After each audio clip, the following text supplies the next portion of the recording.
कॉन्ग्रुएन्सी of triangle. याच्यामध्ये आपण पहिली टेस्ट बघतोय SAS टेस्ट. यालाच साईड अँगल साईड टेस्ट म्हणतात. याच्यामध्ये मी इथे 2 ट्रायंगल घेतलेत बघा. याची साईड ABचं मेजरमेंट साईड PQ एवढं असतं.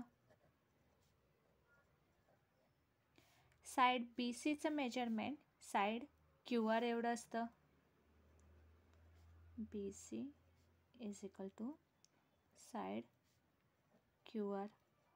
आणि अँगल Aचं मेजरमेंट अँगल Q बरोबर असतं. अँगल Bचं मेजरमेंट अँगल Q बरोबर असतं. याच्यामध्ये साईड अँगल साईड.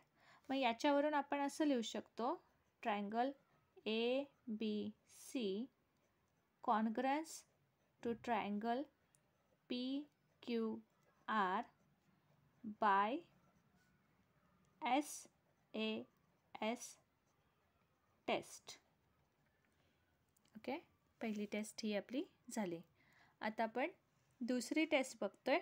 दुसरी टेस्ट आहे SAS टेस्ट. याला साईड साईड साईड टेस्ट म्हणतात.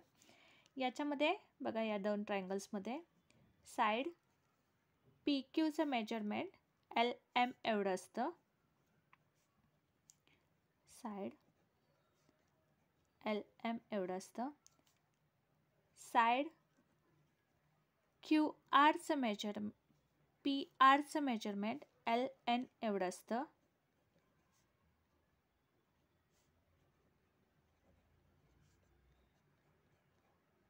आणि साईड QRचं मेजरमेंट साईड MN बरोबर असतं. मग याच्यावरून साईड साईड साईड. मग याच्यावरून आपण असं लिहू शकतो triangle PQR is congruence to triangle LMN by SSS test. बाकीचे टेस्ट आपण पार्ट 2 मध्ये बघूया.